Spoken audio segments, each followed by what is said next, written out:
बौद्धिक संपदा अधिकार मानव प्रारंभ से ही एक विवेकशील प्राणी रहा है जो निरंतर अपनी आवश्यकताओं को संतुष्ट करने के लिए विभिन्न रचनाएं तैयार करता है जिसके लिए रचनाशील मस्तिष्क की आवश्यकता होती है।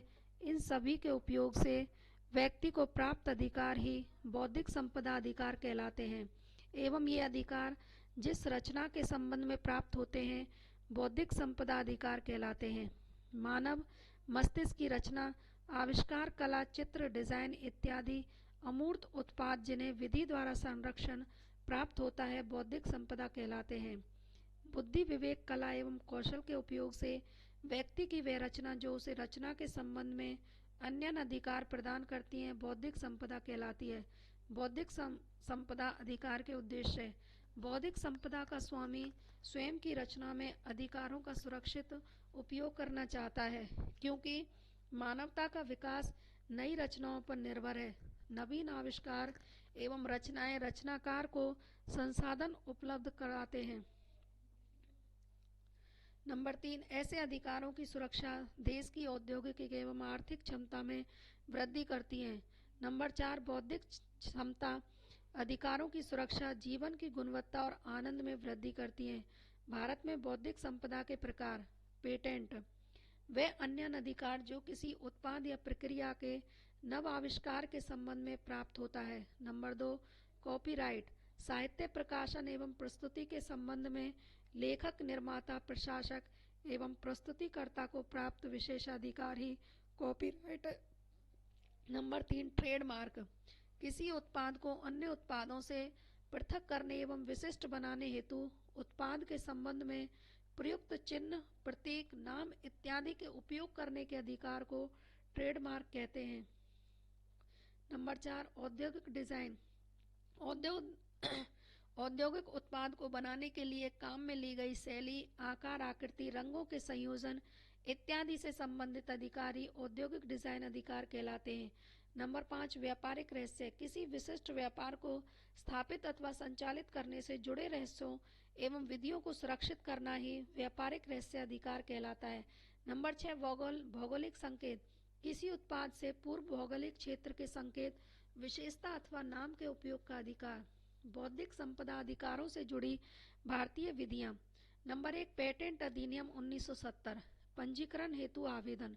पेटेंट के पंजीकरण के लिए निम्नलिखित व्यक्ति सरकार द्वारा नियुक्त पेटेंट नियंत्रण अधिकारी के समक्ष लिखित एवं सशुल्क आवेदन में विवरण कर सकते हैं।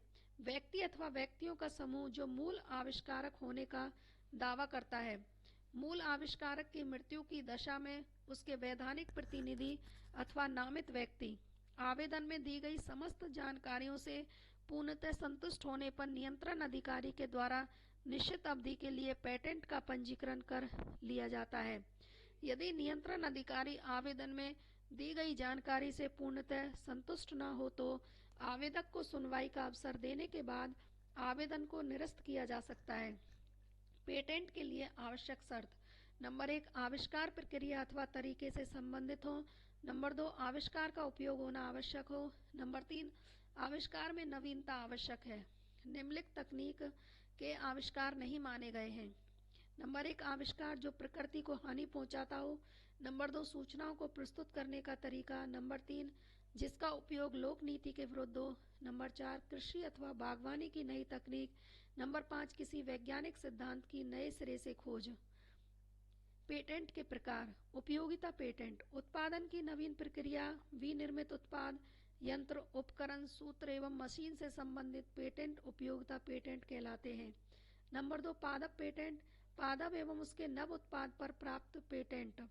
नंबर 3, डिजाइन पेटेंट, नए एवं मौलिक डिजाइन के संबंध में प्राप्त पेटेंट। नंबर 4, बायो पेटेंट, जैविक पदार्थों एवं उनसे उत्पादित पादपों के संबंध में प्राप्त पेटेंट। बायोपाइरेसी विवाद, किसी दूसरे देश द्वारा किसी देश की बिना अनुमति के उसके जैविक संसाधनों का किया गया उपयोग ही बायोपाइरेसी विवाद कहलाता है। विगत वर्षों में विकसित राष्ट्र विकासशील एवं अल्प विकसित देशों के संसाधनों का अनाधिकृत उपयोग करते हुए नए जैविक उत्पादों पर पेटेंट प्राप्त करते रहे हैं जिससे इन देशों के मध्य विवाद की स्थिति उभरी है, इसे बायोपायरेसी विवाद कहते हैं। एग्जाम्पल, नीम हल्दी तुलसी का प्रयोग। बायोपायरेसी के संदर्भ में अमेरिकन नॉर्वाटिस दवा कंपनी का कैंसर रोधी दवा के मामले में भारतीय दवा कंपनियों के साथ विवाद है। हाल ही में भारतीय उच्चतम न्यायालय ने नॉर्वाटिस कंपनी का पेटेंट अधिनियम की धारा 3D के तहत निरस्त कर दिया है। इसी कारण इसे 3D विवाद पेपर एवरग्रीनिंग कहते हैं। नोट, पेपर एवरग्रीनिंग से तात्पर्य ऐसी वैधानिक, व्यापारिक एवं तकनीकी नीति से है जिनके द्वारा पेटेंट धारक पेटेंट की मूल अवधि को बढ़ाने का प्रयास करता है। प्रश्न, क्या किसी एक देश का पेटेंट वैश्विक स्तर पर भी संरक्षित हो सकता है? समझाइए। बौद्धिक संपदा अधिकार क्षेत्रीय अधिकार माने गए हैं जिनका उपयोग क्षेत्रीय सीमा तक ही किया जा सकता है, परंतु वैश्वीकरण के वर्तमान दौर में यदि कोई पेटेंटधारी चाहे तो स्वयं के पेटेंट का उपयोग वैश्विक स्तर पर भी सुरक्षित करवा सकता है। इस हेतु इसे वैश्विक बौद्धिक संपदा संगठन WIPO की अनुमति लेना आवश्यक है। कॉपीराइट अधिनियम 1957। नंबर 1, पंजीकरण हेतु आवेदन एवं प्रक्रिया पेटेंट अधिनियम के समान।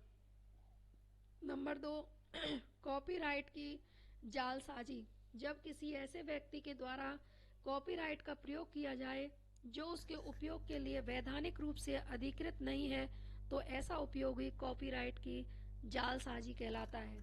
हालांकि निम्नलिखित उद्देश्यों हेतु कॉपीराइट का उपयोग जालसाजी नहीं मानी गई है। नंबर 1, निजी हित एवं अनुसंधान के लिए किया गया उपयोग। नंबर 2, किसी क्लब या सोसाइटी के दर्शकों के मनोरंजन हेतु दी गई प्रस्तुति, कॉपीलेफ्ट निःशुल्क प्रस्तुति। नंबर 3, न्यायालय के आदेश से किया गया उपयोग। नंबर 4, निजी उपयोग हेतु की गई फोटोकॉपी। नंबर 5, अप्रकाशित कार्यों का उपयोग। नोट, कॉपीराइट की जालसाजी के विरुद्ध पीड़ित पक्षकार को उपलब्ध अधिकार। नंबर 1, न्यायालय में वाद दायर करने का अधिकार। नंबर 2, कॉपीराइट के अनाधिकृत उपयोग को रुकवाने का। नंबर 3, अनाधिकृत उपयोग से प्राप्त समस्त आय की मांग करना।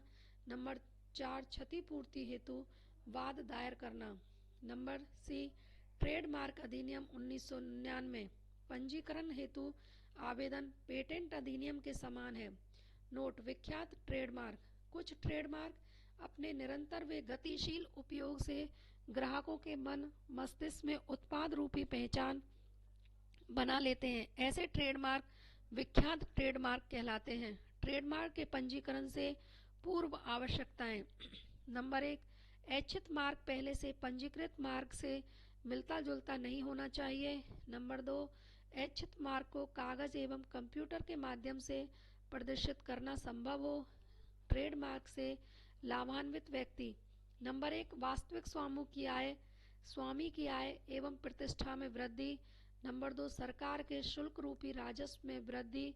नंबर 3, गुणवत्ता व सुरक्षा को लेकर बेहतर आश्वासन जिससे उपभोक्ता को लाभ हो। नंबर 4, पेशेवर व्यक्तियों के लिए आय प्राप्ति के साधन।